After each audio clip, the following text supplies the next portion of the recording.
Caros estudantes, uma vez mais estou a fazer este vídeo para vos dar o feedback e explicar o que é que se pretendia com o EFOLio B de introdução à gestão ambiental. Portanto, o objetivo deste EFOLio é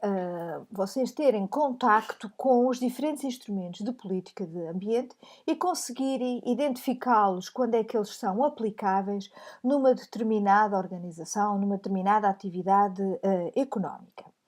E por isso, o que se pretendia é que vocês selecionassem uma atividade económica com impacto ambiental, uma indústria, por exemplo, mas não necessariamente uma indústria.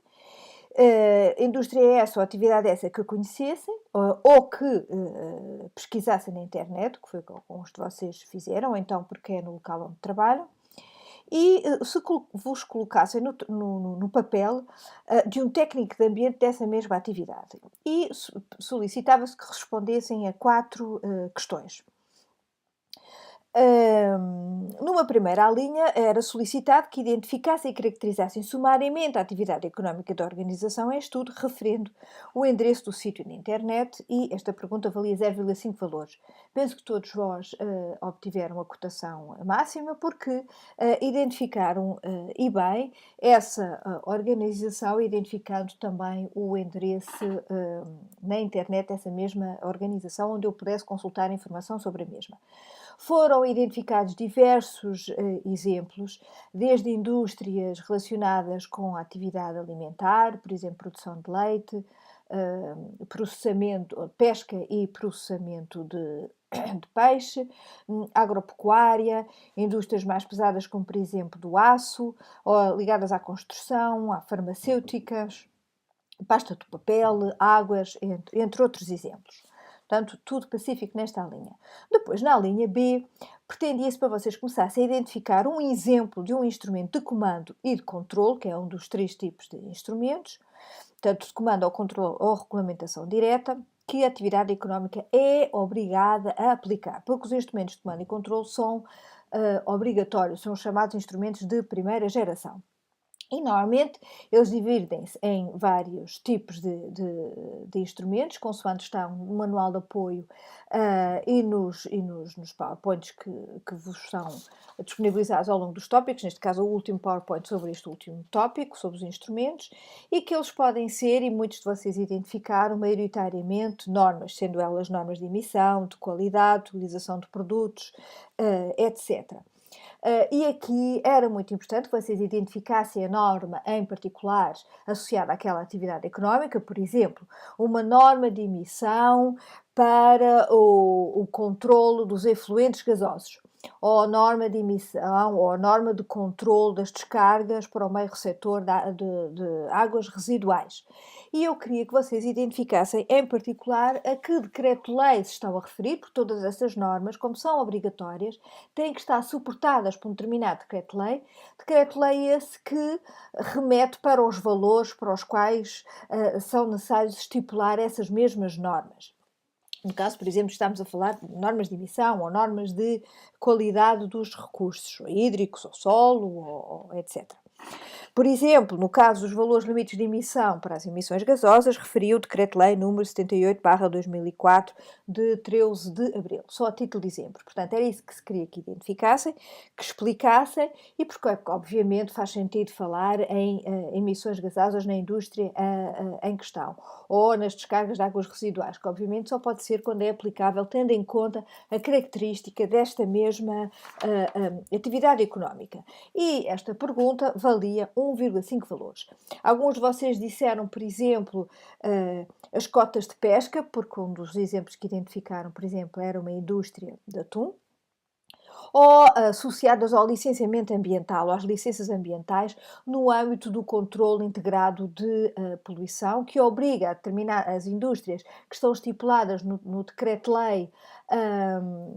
número 127 de 2013, de 30 de agosto, e que identifica as que estão no anexo, quais são as que torna necessário, antes de iniciarem a sua elaboração, obterem um licenciamento ambiental que tenha em conta o controle integrado de poluição e, portanto, as emissões nos seus diferentes meios receptores. Depois, na linha B, e portanto eu chamo a atenção que era importante dizerem não só, por exemplo, uma cota de emissão, mas especificassem porque é que fazia sentido e que remetessem ao respectivo decreto-lei.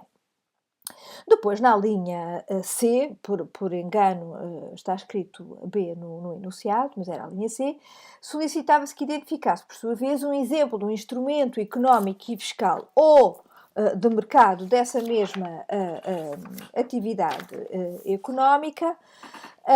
e que também explicasse esse instrumento no âmbito da atividade dessa mesma da atividade dessa atividade, passo desculpa da repetição, económica que está em análise. E aqui, no aumento dos instrumentos mais utilizados, remete-nos aqui para as taxas, sendo elas as taxas de emissão, as taxas de produtos ou de utilização, por exemplo, de recursos. Uma vez mais, e aqui realço que alguns destes instrumentos são obrigatórios, como é o caso das taxas, e também elas estão associadas a determinados regulamentos e determinados decretos-lei que era preciso vocês também identificarem.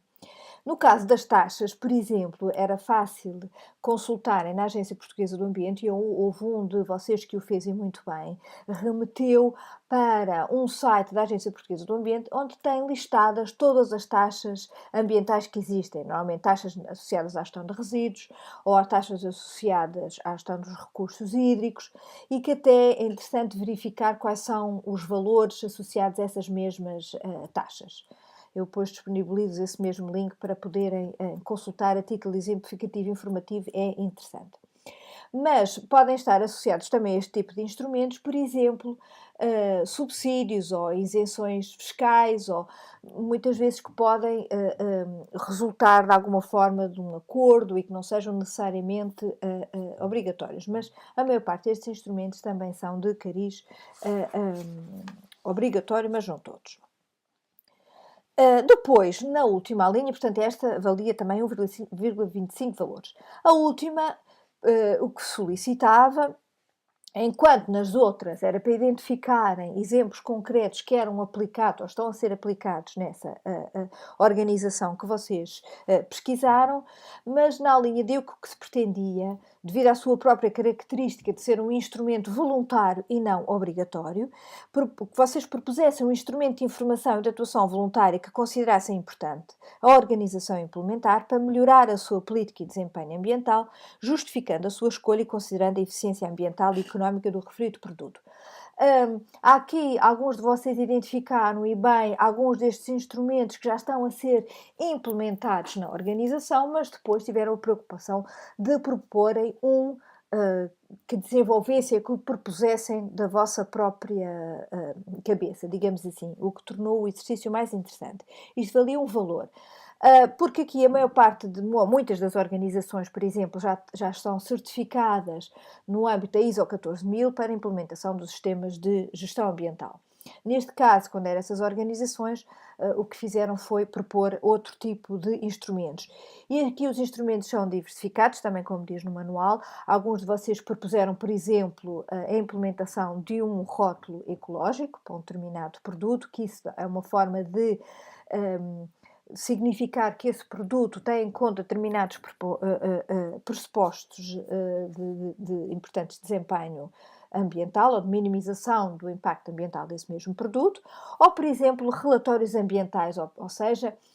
relatórios onde a organização reporta todo o seu desempenho ambiental, diz se cumpre determinadas normas, quais são, por exemplo, os seus valores para descargas nos diferentes meios receptores e demonstrando que está a cumprir a legislação ou de que forma está a melhorar, por exemplo, o seu processo industrial, tendo em conta as questões ambientais. Refiro aqui só que, por exemplo, alguns de vocês falaram em componentes do licenciamento ambiental, portanto, no âmbito do controle